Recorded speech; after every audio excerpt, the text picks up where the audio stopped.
So who exactly are the perpetrators? We already know that the minions on the lower tiers rarely know what goes on above them, so who is pulling all the strings?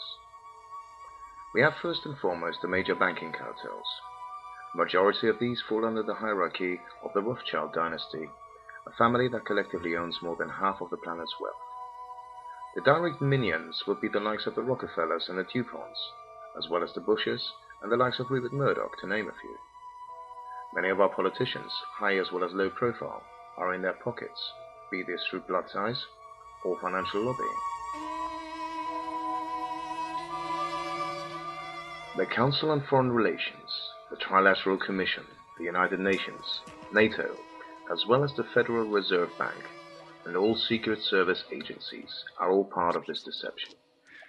If we imagine that there are vectors on the decision-making levels in and outside local authority, ministers, presidents, secretaries of state, and prime ministers, which are all in cahoots with the Zionist Illuminati, as well as all leading industrial giants and the media, we get a pretty good idea.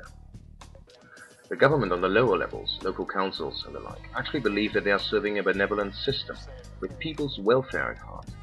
Although of course even on the lower levels corruption exists, but nothing in comparison to what goes on at the top. Then we have the religious manipulation in which the Vatican plays the leading role. If we consider that the Vatican alone has over 1 billion followers, and that Muslims and Christians combined make up for more than 50% of world faiths, this can be classed as pretty heavy manipulation. If we then consider that this manipulation is so long-standing and old that it affected even other, less predominant religions across the globe, we can say without a shadow of a doubt that more than 75% of the world's population is manipulated by religion in one way or another. Again, this is not to say that all of the Christian clergy are pedophiles, just as it would be unfair to say that every Muslim is a fundamentalist maniac. We have to look at the head of the Hydra and see who gives the orders. The major banking cartels are not just controlled by the Rothschilds, but equally, if not more so, by the Venetian black nobility, which are the ruling families of Venice as well as Florence from the 12th century until this very day. This is to say that the real perpetrators behind the veil of secrecy are unknown to us, and probably will remain unknown until they are exposed or simply disappear.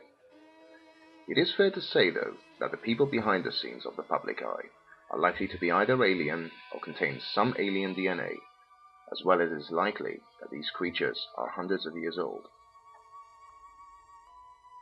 Longevity is not uncommon among elitists, although not guaranteed. Even those in the public eye seem to live well beyond our lifespans, and appear to be vital despite the aging process.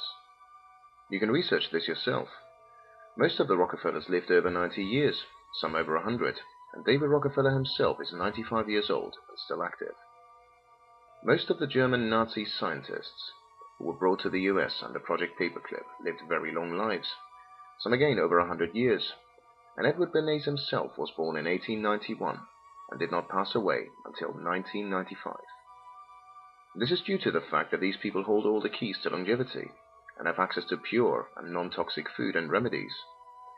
In addition, we may add that these people entertain the belief that their lifespans are extended by sucking the lifeblood in form of ritual sacrifice out of their victims, predominantly children and young virgins of either gender, although not all elitists necessarily partake in these rituals.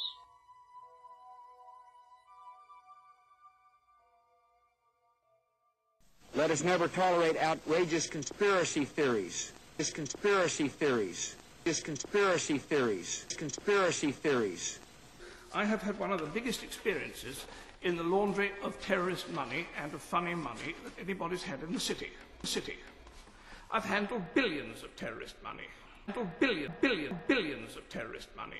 And you don't have to be a conspiracy theorist to wonder exactly what President George W. Bush knew about the attack, and when he knew it. According to the official White House version, it was at this moment in a Florida classroom that Bush learned the second plane had hit the World Trade Center and that the U.S. was under attack. But here's what George Bush himself said almost 3 months later when asked about September 11th. I was sitting outside the classroom waiting to go in, and I saw an airplane hit the tower of a TV. You know, the TV was obviously on, and I I used to fly myself, and I said, well, there's one terrible pilot. And it said it must have been a horrible accident. But I was whisked off there. I didn't have much time to think about it. Now, wait a minute. George Bush was told about the second plane while he was inside the classroom. So you just heard him describe seeing the first plane crash on television that day.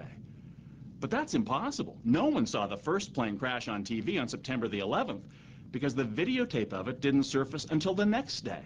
So how could George Bush have seen what he said he saw